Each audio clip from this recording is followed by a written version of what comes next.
Hi everyone, it's Michelle Lightworker here. It's 28th of September and we've just had our beautiful full blood moon and I hope you had a beautiful weekend.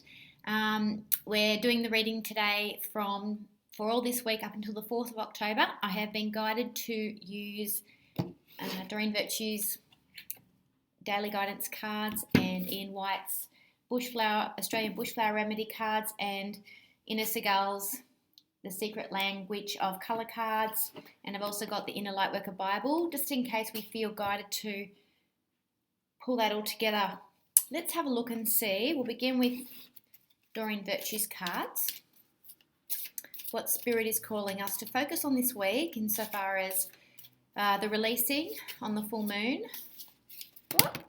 We have interesting cards jumping out. Oh, entrepreneurship. I can relate to that one. Self-employment suits your disposition and intentions. Working for yourself allows you to better follow your intuition and divine guidance. We are your co-workers and teammates who remain loyally by your side to ensure your success in all ways. That's really interesting because that, for me, that feels like when I come back down to who I'm really working for, it's always spirit.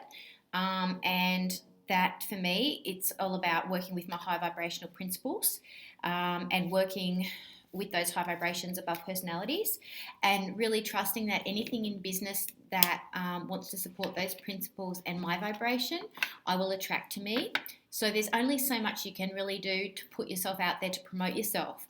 At the end of the day, it's the energy and the resonance of what you're vibrating at that you will attract people to you that also resonate on those frequencies as well. And you need to ask yourself, I believe, who you want to work with, because you don't necessarily want to work with everyone. If they're actually not resonating on those frequencies, then you need to ask yourself what you're actually working with and what you're choosing to work with.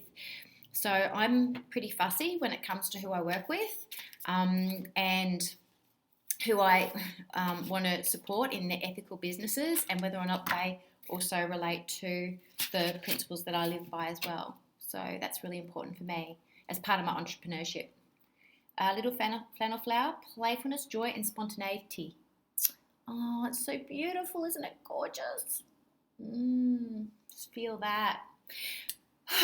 Wow, one of my principles that I live by is joy. That's one of my principles. Just love joy so much. And for me, it's about when I'm in that connection and when I'm in connection with my heart space and what I'm here to do, I feel so much joy. It's just ridiculous. People ask me, how do you get all this done and how do you get all that done? And it's like, well, actually, it feels to me like it's that one. Beautiful. Gosh, we're getting some amazing cards this morning. Look at that. Take action. Oh, yes. Yes, well, what I was saying about joy is that it just feels like it fills my life with so much energy that I feel like it's easy to take action. It's a no-brainer. It's just flowing. And it's so beautiful. Just so beautiful. And I feel really guided to read joy out of here with the heart chakra. Let's do that. Let's read joy and the heart. Feel like you need a bit of joy? Tap into the heart.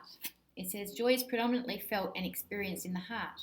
It feels and vibrates through our whole body. However, if we have unaddressed grief or heartbreak, joy is hard to access. We can turn this around by finding joy in the lesson of the grief or heartbreak. Listing all the positive things that we have learnt since it happened is a good start. Feeling grateful for what we value and know to be important shapes us. It does. Gratitude really helps us to tap into our heart space and into our joy. When we allow our higher self to engage with our morality, we know that we have taken the best out of an experience. This assists us to do what we need to do in this life. Action, action. Love that. Sometimes that means that we need to lose something before we know what's good for us. Then we learn, wow, that was important to me.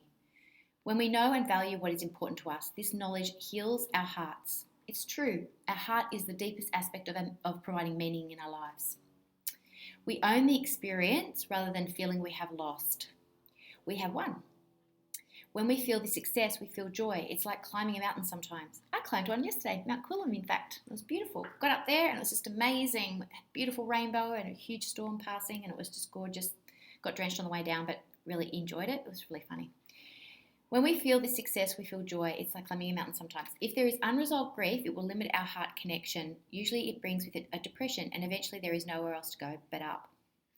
Whilst we are disconnected from our hearts, though, our joy is on the back burner, and so is our intuition. It can feel all-consuming, so it's really important to realise just how much we need to make peace with our past by finding the meaning in our experiences. So good. Then we can authentically feel joy for the learning and let more joy flow into our lives. When we experience heartfelt joy, we are playful, and spontaneous, accessing our inner child.